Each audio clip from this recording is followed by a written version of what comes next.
माझा मितवा मालिकेच्या आजच्या भागामध्ये आपण पाहणार आहोत की इकडे आता तो गुंड जो आहे तो मात्र आता अर्णवला धमकी देत असतो. अर्णवला सांगत असतो की मी तुला सांगितलंय ना तेवढं काम कर, त्या कचऱ्याच्या डब्यापर्यंत ते पैसे आणून ठेव, मग मी तुला तुझी भाजी देईन. पण आता अर्णवचा हट्ट असतो की नाही, मी जे पैसे देईन ते फक्त आणि फक्त मी माझी भाजी घेतल्यावरच देईन, आणि तेही समोरासमोर भेटूनच. हे आता अर्णवने स्पष्ट सांगून टाकलेलं असतं. अर्णव जेव्हा हे सगळं काही स्पष्ट सांगतो तेव्हा तो म्हणतो की ठीक आहे, बघूया आपण त्यावर सुद्धा काही सोल्युशन निघतंय का. अर्णवची चिडचिड वाढत चाललेली असते. अर्णवला मामा आजी सगळेजण शांत करत असतात. तर दुसरीकडे मात्र अर्णव म्हणत असतो की लवकरात लवकर मला सांग की कुठे पैसे आणून द्यायचे आहेत ते, कारण माझ्या कन्नूला काही व्हायला नको, असं देखील आता तो बोलत असतो. तर दुसरीकडे मात्र आता फोन ठेवल्यानंतर मामी जी आहे ती मात्र आता अर्णवला सांगत असते की अर्णव, कोणताही निर्णय घाई गडबडीने घेऊ नको, शांतपणाने जे काही करायचे ते कर. तुला माहिती आहेत ना ती माणसं कशी आहेत, ती आपल्या करणेकाला काहीतरी करतील, या विचारानेच मी तुला सांगते, असंही आता आजी समजावत असतात. तर दुसरीकडे मात्र आता इकडे पैशांची व्यवस्था झालेली असते, जायचंसुद्धा असतं, आणि त्यासाठी वल्लरी तयार असते, कारण वल्लरीने प्लॅनिंग केलेलं असतं की ह्यांच्यासोबत जायचं. खरं तर आता मामा आणि अर्णवच निघालेले असतात, पण आता मामी म्हणत असते की मीही येते सोबत, कसे बायाला घ्यायला लागेल आणि मी आली तर ते बरं पडेल, चला मीही सोबत येते, असं म्हटलेलं असतं. आता अर्णव आणि मामा हे सुद्धा काही बोलत नाही, ते म्हणतात की बरं ठीक आहे. मग दुसरीकडे मात्र आता पाहायला मिळतं की जातात बॅग वगैरे घेऊन मामी आणि अर्णव पुढे निघतात. तर मामाने पैशांची बॅग धरलेली असते. आता सगळ्यांनाच घाई असते तिथे जाऊन कधी एकदा कर्णिकाला आपण घेतोय, पण इथे कर्णिकाला शोधण्यासाठी ऑलरेडी पोचलेली असते इकडे असणारी ईश्वरीने आता खूप मोठं धाडसी काम केलेलं असतं. ईश्वरी विचार करते की कन्नूचा कुठून तरी आवाज आला पाहिजे, तेव्हा काहीतरी संकेत दे. तेच आता मागून आवाज येतो कन्नूचा रडण्याचा, त्यामुळे ईश्वरीला समजतं की इथेच आपली कन्नू आहे. मग आता ईश्वरी विचार करते, चला कन्नू, नशीब तुम्हाला आवाज तरी दिलास, आता ही मामी तुला लवकरात लवकर सोडवेल, असा विचार करूनच ईश्वरी जी आहे ती आता आतमध्ये जाते. ईश्वरी जेव्हा आता आतमध्ये जाते ना तेव्हा मात्र आता ती विचार करत असते, कन्नूला काही झालं तरी इथून आता घेऊन जायचं, तेव्हाच कुठेतरी शांत बसायचं, आणि त्यासाठी ती आता धाडसी पाऊल उचलायचं ठरवते. ती ज्या खिडकीतून आवाज येत असतो ना त्या खिडकीच्या दिशेने जाते, आणि तिथे पाहते तर काय, तिथे ऑलरेडी कन्नू असते, आणि कन्नूला ती बाई शांत करायचा प्रयत्न करत असते, पण कन्नू मात्र खूप जोरजोरात रडत असते. दुसरीकडे आता अर्णव आणि त्यासोबत इकडे वल्लरी आणि मामा पोचलेले असतात, आणि तो गुंड त्यांनी तोंडाला मास्क लावलेला असतो, आणि तो सांगत असतो की हे बघा, इकडे बघा, इकडे डावीकडे खिडकीकडे बघा, इथेच तुम्हाला पैसे द्यायला यायचं आहे. मग आता ते सुद्धा बंदुका वगैरे घेऊन रेडी असतात. इकडे आता अर्णव जो आहे तो बघतो इकडे तिकडे, आणि त्यालासुद्धा आता पैसे लवकरात लवकर पोचवायचे असतात, आणि त्यासाठी तो आता धाडसी पाऊल उचलणार असतो. आणि त्यामुळे अर्णव आता लगेच ती बॅग घेऊनच त्याच दिशेने जायला निघतो, कारण आता त्या दिशेने गेल्यानंतरच तर त्यांना कन्नू भेटणार असते. समोरच्या व्यक्तीला पैसे द्यायचे आणि कर्णिकाला घ्यायचं, हेच प्लॅनिंग आता इकडे असणारा अर्णव करत असतो. वल्लरी आणि मामीला सुद्धा हे सगळं काही तो समजावून नीटपणे सांगत असतो. तर मामीसुद्धा म्हणत असते की हो चालेल, चल आपण अशी कामं करूया. दुसरीकडे आता इकडे हे बाळ आहे ना खूप जास्त रडत असतं, त्याची रडण्याची क्षमता जी आहे ती प्रचंड वाढलेली असते. आता बाळाला भूकही लागलेली असेल, या लोकांनी जेव्हापासनं बाळाला घेतलं असेल तेव्हापासनं काही खाऊ पिऊ घातलं नसेल, त्यामुळे बाळ जे आहे ना ते आता खूपच जास्त हे असतं ती बाई बाळाला कसं कसं शांत करायचा प्रयत्न करत असते, पण बाळाला शांत करूनही बाळ काही केल्या शांत होत नव्हतं. तर दुसरीकडे आता अर्णव आलेला असतो. म्हणूनच आता ते गुंड जे आहेत दोघंही जण ते बाहेरच्या खोलीत जातात, जेणेकरून अर्णवला मामाला त्यांना हँडल करता येईल. आता त्यांच्या हातात पिस्तूल असते. अर्णव म्हणत असतो की शांतपणाने जे काही आहे ती बंदूक आधी खाली ठेव, मला माझी कर्णिका दाखव कुठे आहे. कर्णिका एका हाताने द्यायची आणि एका हाताने पैसे घ्यायचे. मला काही झालं तरीसुद्धा ना आत्ताच्या आत्ता बाळ हवं आहे, असंही आता अर्णव बोलत असतो. त्यावर आधी पैशांची बॅग इथं ठेवायची आणि पैसे एक एक करून मोजून दाखवायचे, त्यानंतरच बाळ तुम्हाला भेटेल, असंही आता सांगितलं जातं. आता एवढं सगळं केल्यानंतर इकडे मात्र अर्णव शांत असतो आणि बॅगेतले एक एक पैसे मामा आता मोजून दाखवत असतो. मामा आता म्हणत असतो की 2 मिनटं थांबा, तरी बॅगेची चेन तरी उघडू द्या. आणि असं बोलूनच आता मामा त्या बॅगेतले पैसे काढून एक एक करून मोजायला सुरुवात करतो. आणि त्याच वेळेला इकडे अर्णववर समोरच्या व्यक्तीने बंदूक रोखून ठेवलेली असते. तेवढ्यातच आतमधून बाळाचा आवाज अचानकपणे शांत होतो. मग वल्लरी विचार करते की ही कर्णिका रडायची थांबली तरी कशी, कारण ऑलरेडी आतमध्ये ना ईश्वरी गेलेली होती. ईश्वरीने आता पाहिलेलं होतं की काही झालं तरी आपल्या कन्नूला वाचवायचं, कारण त्या बाईमुळे आपल्या कन्नूच्या जीवाला धोका आहे हे ती लांबूनच बघते. दुसरीकडे अर्णवला मामा कसं कसं शांत करत असतो, कारण त्यांना आता काही झालं तरी कर्णिकाला तिथून घ्यायचं असतं. अर्णवची चिडचिड वाढत चाललेली असते. अर्णव म्हणत असतो की मला माझी कर्णिका हवी आहे. मी पैशांचं सांगितलं होतं त्या पद्धतीने तुम्हाला पैसे वेळेवर आणून दिलेत, पण तुम्ही मला कुठे माझी कर्णिका देताय?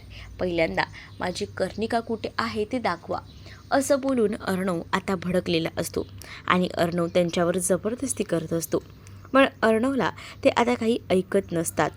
त्यांना फक्त पैशांशी घेणं देणं असतं.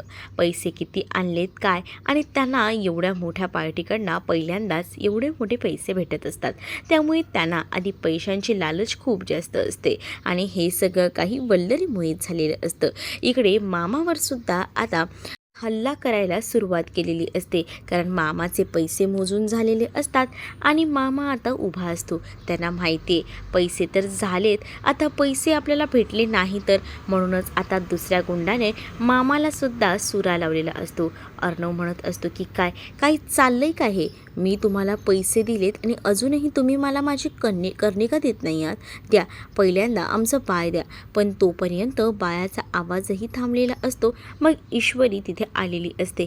ईश्वरीचं आता डोकं फिरलेलं असतं, कारण ईश्वरी जे आहे ना ती मात्र आता लिमिट क्रॉस झाल्यासारखीच वागत असते. कारण फायनली इथे ईश्वरीने आतमध्ये जी बाई असते ना तिच्या डोक्यातच आता एक काठी घातलेली असते. तिच्या डोक्यात काठी घातल्याबरोबर ती तिथे बेशुद्ध पडते.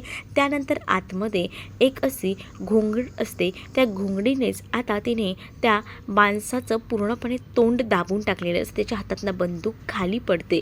त्याबरोबर ईश्वरी आता त्या माणसाची धुलाई करायचा विचार करते. ईश्वरीने आधीच पोलिसांना अरेंज केलेलं होतं, त्यामुळे पोलीसही आता लगेच तिथे आलेले असतात.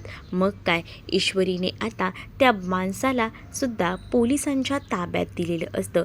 पोलिसांना बघून तर आता वल्लरी घाबरलेली असते. वल्लरी विचार करते की हे पोलीस कुठून आले, म्हणजे तिने विचारही केला नव्हता की हे पोलीसही इथे असतील. आणि पोलिसांना बघून ना आता तिला एकदमच रडायला आलेलं असतं, कारण त्यांच्या प्लॅनमध्ये पोलीस हे इन्व्हॉल्वच नसतात. परंतु ईश्वरीने अचूक निशाणा साधून तिथे पोलिसांना सुद्धा बोलवलेलं असतं. पोलिसांनी आता त्या गुंडाला हाताशी घेतलेलं असतं आणि पोलीस जेव्हा त्या गुंडाला हाताशी घेतात ना तेव्हा मात्र आता आतमध्ये पळत जातो कर्णिकाला बघायला. मग त्याला ईश्वरी दिसते. ईश्वरीला बघितल्यावर तो म्हणतो, मिस इंदौर तू इथे कशी काय? मग आता ईश्वरी सांगू लागते घडलेला सगळा प्रकार. मला माझ्या कर्णिकाला सोडवायचं होतं आणि त्याचसाठी मी हे सगळं काही केलं. मग आता नेमकं काय केलं ना हे सगळं ती सांगत असते. ही बाई इथं बसली होती. आपली कन्नू खूप जास्त रडत होती. कन्नू रडत असतानाच आता लिमिट क्रॉस होत होतं. म्हणूनच मग मी विचार केला कन्नू कन्नूला वाचवायला हवं. दुसरीकडे आता पोलिसांनी बेदनातन मारायला घेतलेलं असतं. पोलीस जेव्हा आता इतकं जोरजोरात मारायला घेतात ना, तेव्हा मात्र आता गुंडांची पळताभुही थोडी झालेली असते. पण दुसरीकडे मात्र आता वल्लरीचा त्या असलेल्या बाईकडे बरोबर लक्ष असतो. ती विचार करत असते की ही बाई कधी शुद्धीवर येईल, तेव्हाच तर आपलं काम होईल, असंही आता तिला वाटत असतं. म्हणूनच आता इथे अर्णव, ईश्वरी हे दोघंही जण आतमध्ये बोलत असतात. कर्णिकासुद्धा त्यांच्या हातात असते. त्याच वेळेला आता ईश्वरी सगळी कथा सांगू लागते. ती बाई जी होती ना, ती कर्णिका रडत होती. म्हणूनच आता ईश्वरी बरोबर परफेक्ट तिथे येऊन पोचलेली होती. पण जेव्हा तिथे आलेली होती ना, तेव्हा ईश्वरीने पाहिलेलं होतं की त्या बाईनं ना आता लई मोठं काम केलेलं होतं. म्हणजेच त्या बाईने लगेचच ना ती रडते म्हटल्यावर तिच्या तोंडाला ती स्प्रे मारत होती. आणि ते स्प्रे मारल्यानंतर आपल्या कन्नूला काय झालं असतं ना, मी विचारही करू शकत नाही. एवढी बेकार परिस्थिती झाली असती. पण ती मारायला जाणार तेच मी तिला डोक्यात एक बांबू मारला. त्याबरोबर ती तिथे बेशुद्ध पडली. ती बेशुद्ध पडल्यामुळेच आता आपल्याला या सगळ्या काही गोष्टी मॅनेज करता आल्या. पण अर्णव जेव्हा हे सगळं ऐकतो ना, तेव्हा ईश्वरीला म्हणत असतो की मिस इंदौर, एवढं सगळं करायची काय गरज होती, मी करत होतो ना. पण ईश्वरी म्हणत असते की मला ना पैशांपेक्षा मला कर्णिका आणि ह्या सगळ्यामध्ये कोण होतं हे बघायचं होतं. आणि यासाठी मी एवढं मोठं धाडस केलं. इकडे आता पोलीसही त्या गुंडांना मारून त्यांच्याकडनं वदवून घ्यायचा प्रयत्न करत असतात की हे तुम्हाला करायला सांगितलं तरी कोणी आहे. इकडे वल्लरीचा जीव नुसता वर खाली होत असतो. तिला कळत नसतं की काय करावं ते. त्यातच आता वल्लरीचं बरोबर लक्ष असतं. वल्लरी इकडे तिकडे बघत असते. वल्लरीला दिसतं की समोरच आता ते गुंड आहेत आणि त्याचसमोर पोलीस मात्र त्यांना मारतात. आता पोलिसांचा एवढा मार खाऊन हे जर बोलून गेले माझं नाव तर माझं काही खरं नाही. म्हणूनच ती बघत असते की ती बाई तरी निदान शुद्धीवर येते का. त्या बाईला ईश्वरीने मारलेलं असताना ती बाई आता शुद्धीवर येत असते का, याचाच विचार ना इकडे मात्र वल्लरी करत असते. ती बाई हळूहळू का होईना उठत असते. आता अर्णवने सुद्धा त्याला मारायला घेतलेलं असतं. पोलीस समोर असताना अर्णव आता त्यांना मारत असतो.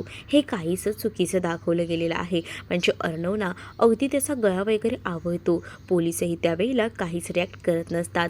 पोलिसांसमोर तो म्हणत असतो, बोल बोल लवकर, हे सगळं काही कोणी केलेलं आहे बोल. पण अजूनही काही केल्या आता तो बोलायला तयार नसतो. इकडे वल्लरी जी बाई शुद्धीवर आलेली असते ना, तिला आता सांगत असते की ती पिस्तूल घे आणि त्या पिस्तुलीनेच आता काम कर, घाबरव्या सगळ्यांना. मग आता ती पिस्तुलीने घाबरवायला सांगते, इशारा करून हे सगळं काही तिला बोलत असते. जेव्हा आता ती ह्या सगळ्या काही गोष्टी इशारा करून सांगते ना, तेव्हा मात्र आता ती बाई बघते की हे सगळं काही एकदमच वाढत चाललेलं आहे. वल्लरी विचार करते की हे प्रकरण आपल्या अंगाशी येऊ शकतं. पण हे प्रकरण अंगाशी यायच्या आधीच आपल्याला इकडनं निपटायला हवं. नाहीतर आपण 12च्या भावात जाऊ. ही गोष्टसुद्धा बरोबर माहिती असते. आणि या सगळ्या गोष्टी जेव्हा आता माहिती होतात ना, तेव्हा मात्र आता इकडे जेव्हा उठते तिने तर आत्ता वल्लरीलाच टार्गेट केलेलं असतं. वल्लरीकडे ती डायरेक्टली येते आणि वल्लरीवर पिस्तूल रोखून धरते. वल्लरीला ती आता म्हणत असते की तुला आता मी सोडत नसते बघ, तुला आता मी काय करते ते आता बघ, तुझी काय हालत करते, असं बोलूनच आता तिला पिस्तूल लावलेलं असतं. आणि जेव्हा तिला पिस्तूल लावलं जातं ना, तेव्हा मात्र आता इकडे सगळीजणं घाबरतात. वल्लरी आता म्हणत असते की प्लीज प्लीज मला वाचवा प्लीज, असं बोलून आता वल्लरी जी आहे ती आवाज करत असते. इथे पोलीसही म्हणत असतात की आत्ताच्या आत्ता खाली ठेवा पिस्तूल. आणि पण आता जी बाई असते ना, तिला काही घेणं देणं नसतं. तिला तिचा पैसा मिळणार असतो ना, त्यासाठी ती आता हे सगळं काही करत असते. हे सगळं खरं तर वल्लरीनेच नाटक करायला सांगितलेलं होतं आणि अगदी तसंच ते नाटक सुरू असतं. म्हणजे वल्लरीनेच त्या बाईला सांगितलेलं होतं आणि ती बाईसुद्धा वल्लरीला त्याच पद्धतीने ट्रीट करत होती. त्यानंतर आता वल्लरीला घेऊन ती लोकं बाहेर जातात. वल्लरीला घेऊन जेव्हा बाहेर जातात ना, तेव्हा मात्र आता पोलिसांना ते बाहेरून कड़ीसुद्धा लावतात. पोलीस म्हणतात की दार उघडा. पोलीस आता हळूहळू का होईना दार उघडायचा प्रयत्न करत असतात आणि त्याचबरोबर आता इकडे सगळेच मागे जातात. तर दुसरीकडे त्या वल्लरीला त्या गुंडाने गाडीत टाकलेलं असतं आणि पटकन गाडी स्टार्ट करतात. तर त्यांच्या मागे पोलिसांची गाडीसुद्धा आता येत असते आणि पोलिसांची गाडी त्यांच्या मागे येत असताना गुंड जे आहेत ते मात्र आता लगेचच आपली गाडी घेऊन जातात आणि दुसरीकडे गेल्यानंतर ते आता अक्षरशः त्यांनी वल्लरीला गाडीतून बाहेर टाकलेलं असतं. वल्लरीला जेव्हा ते गाडीच्या बाहेर टाकून देतात तेव्हा वल्लरी दचकलेली असते. वल्लरी आता म्हणत असते की चला माझे पैसे द्या, मला मोकळं करा. आपलं ठरलं होतं त्यातले 50 लाख माझे आहेत आणि 50 लाख तुमचे. नाही देणार जा, काय करणार आहेस ग, नाही दिले तर, असंही आता ते रागारागात म्हणत असतात. आणि त्याच वेळेला इकडे मात्र वल्लरी म्हणत असते की आपलं ठरलं होतं ना तेवढे तर तुम्हाला द्यावेच लागतील. मग आता तू काय करणार आहेस, नाही दिले तर पोलिसांना जाऊन सांगणार आहेस का, जा सांग जा. पोलिसांना जर सांगायला गेलीस ना तर आम्ही बी तुझं नाव सांगू, मग बघूया पोलीस काय करतात ते. काय म्हणतेस मग, करतेस का तसं, असंही आता मुद्दामून आता छेडायचं काम मात्र सुरू असतं. इकडे आता जेव्हा या सगळ्या काही गोष्टी सुरू असतात ना तेव्हा मात्र वल्लरीला जोरात ढकललं जातं. मग वल्लरी उठत असते पण वल्लरीला मागून येणारी आता गाडी दिसते पोलिसांची. मग ती स्वतःला पुन्हा एकदा पाडून घेते आणि जेव्हा ती स्वतःला पुन्हा एकदा पाडून घेते ना तेव्हा पोलीस तिथे येतात आणि म्हणतात मॅडम ठीक तर आहात ना. आता वल्लरी जी आहे ती आता नाटक करतच म्हणत असते की हो मी ठीक आहे. पण दुसरीकडे मात्र आता इकडे ईश्वरी आणि सगळीजण जे आहेत ते मात्र आता वल्लरीला उठवायचा प्रयत्न करत असतात. आणि मग काय, वल्लरी जी आहे ती आता पटकन उठते. तर दुसरीकडे आता पाहायला मिळतं की इकडे वल्लरीला ते म्हणतात की सांगा ना कुठपर्यंत गेले आहेत ते लोक, कुठून कुठे फिरलेत ते सांगा म्हणजे आम्हाला पण समजेल. पण इथे कुठे, आता वल्लरी म्हणते जर मी सांगायला गेले तर माझीच वाट लागेल, त्यापेक्षा नको, ह्यांना आता मुद्दामून चुकवते. असं बोलून ती आता मुद्दामून ना त्यांना चुकीचं लोकेशन सांगते. इकडून सरळ आणि मग उजवीकडे वळलेत ते, असंही आता सांगू लागते. मग आता दुसरीकडे मात्र हे सगळं काही झालंय ना ते फक्त आणि फक्त तुझ्यामुळे झालंय असं मामा आता ओरडत असतात वल्लरीला. कारण ईश्वरीने पैसे वाचवलेले होते पण तुला काही गरजच नव्हती ना त्या माणसांच्या नादी लागायची. त्या बाईच्या तू नादी लागलीस आणि ह्यामुळे सगळं झालेलं आहे, असे आता बाबा रागारागात बोलत असतो. त्यावर अर्णव म्हणतो की जाऊ दे, 1 करोड गेले म्हणून काही नाही, पण मामी तर सुरक्षित आहे ना, असंही आता म्हटलं जातं. आणि जेव्हा या सगळ्या गोष्टी जेव्हा बोलल्या जातात ना तेव्हा मात्र आता ईश्वरीसुद्धा म्हणते की चला घरी जाऊया. दुसरीकडे आता सगळ्यांच्या समोर आता घरी आलेले असतात सगळीजणं. आणि मग काय, घरी आल्यानंतर आता सगळीजणं ईश्वरीचं कौतुक करत असतात. अमृतपुरीचा बेत ईश्वरीने केलेला असतो कारण आता त्यांची कन्नू त्यांच्याकडे असते आणि त्यांना आता बरं वाटत असतं कन्नू सुटून आली आहे म्हणून. आणि त्याचसाठी त्यांनी आता आमरसपुरीचा बेत केलेला असतो. तर मामासुद्धा म्हणत असतात की एक बरं झालं ईश्वरी तुझ्यामुळे शक्य झालं, पण हे सगळं ना वल्लरीमुळेच सगळं काही स्पॉईल झालं. वल्लरीने जरा डोकं चालवून जरा चांगलं काम केलं असतं ना तर हे सगळं काही झालंच नसतं. ही वल्लरी पण ना काय बोलावं ह्या वल्लरीला. मग दुसरीकडे आता मामीसुद्धा खूप जास्त कौतुक करत असतात. मामीही म्हणत असतात की खरोखर ही गोष्ट बरोबर आहे ईश्वरी, आज तुझ्यामुळे आपल्यामध्ये कन्नू आहे, नाहीतर काय झालं असतं ना, खरंच ना कळतही नाही, असंही आता म्हटलं जातं. दुसरीकडे आता अर्णव म्हणत असतो की हो, ज्यावेळेला कन्नू आपल्यात नव्हती तेव्हा आपलं काय झालं होतं विचारही करवत नाही. तर अंजली म्हणते की प्लीज तुम्ही तोच विषय घेऊन बोलू नका, कारण आहे ना मला आता तोच विषय नको आहे, बस झालं तेच सगळं काही, असंही आता म्हटलं जातं. कारण अंजली ना आता वैतागत असते आणि अंजली जेव्हा वैतागत असते ना तेव्हा मात्र ते ईश्वरी अर्णवसुद्धा शांतच राहतात. ते सुद्धा आता अंजलीच्या समोर काहीच बोलू शकत नसतात. कारण अंजली जी आहे तिने आता म्हटलेलंच होतं की तुम्हा लोकांना काही फरक पडत नाही, पण माझ्यासाठी माझी मुलगी खूपच जास्त इम्पॉर्टंट आहे. आणि आज ते सगळं काही अंजलीनं खरं केलेलं होतं. पण ईश्वरी ही सुद्धा आता त्यावर काहीच रिॲक्ट होत नाही, ती शांत राहते. दुसरीकडे मात्र आता पाहायला मिळतं अर्णव जो आहे तो थोडाफार का होईना टेन्शनमध्ये असतो. त्याला या सगळ्या गोष्टी खरं तर नको नकोशा वाटत असतात, पण तरीसुद्धा तो आता विचार करतो की जाऊ दे, आपण कशाला जास्त बोलायचं, मग पुन्हा वाद होतील आणि म्हणूनच तिला वाद वगैरे नको असतात. तर दुसरीकडे मात्र आता पाहायला मिळतं वल्लरी तर आता एकदमच टेन्शनमध्ये असते. कारण तिचे हातातले पैसेही गेलेले असतात आणि ते गुंडही पकडले जातात. त्यामुळे वल्लरीला थोडंसं का होईना आता टेन्शन तर आलेलं असतं. पुढील भागात पाहायला मिळतं की इकडे आता राकेशसाठी ईश्वरीने काहीचा ज्यूस प्यायला आणलेला असतो, पण तेवढ्यातच दार लागलं जातं हवेने. मग ईश्वरी घाबरते. ईश्वरी घाबरल्याबरोबर आता ईश्वरी विचार करते की हे काय झालं, पण आता लगेच राकेश जातो आणि राकेश जो आहे तो दार उघडतो आणि राकेश दार उघडतो आणि तेव्हा ना तो म्हणतो की नाही, परस्त्री ही माते समान असते. आणि त्याचे हे विचार एवढं सगळं काही ऐकूनच ना खूप मोठा धक्काच आता बसलेला असतो. कारण तो जे काही विचार करत असतो ते एकदमच वेगळे असतात. आणि त्यानंतर आता ईश्वरी अर्णवला जाऊन या सगळ्या गोष्टी सांगते की आपण जे काही विचार करतो ते चुकीचं आहे, म्हणजे हा माणूस खरंच एक वेगळा झालेला आहे, त्याची मेमरी खरंच लॉस झालेली आहे, असं देखील आता ईश्वरी अर्णवला सांगते. पण हे सगळं राकेशचं चाललेलं नाटक असतं. राकेश आता केसावरला हात फिरवत म्हणत असतो की कसं एप्रिल फूल बनवलं आणि केली ना तुमची दांडी गुल, असं म्हणून तो एकटाच हसत असतो. तर तुम्हाला हा भाग कसा वाटला आहे कमेंटमध्ये मला नक्कीच सांगा आणि अशाच नवनवीन भागांसाठी आपल्या चॅनलला सबस्क्राईब नक्कीच करा. चला तर मग भेटूया पुढच्या भागामध्ये. तोपर्यंत टाटा बाय. व्हिडिओ आवडला असेल तर लाईक करायला विसरू नका.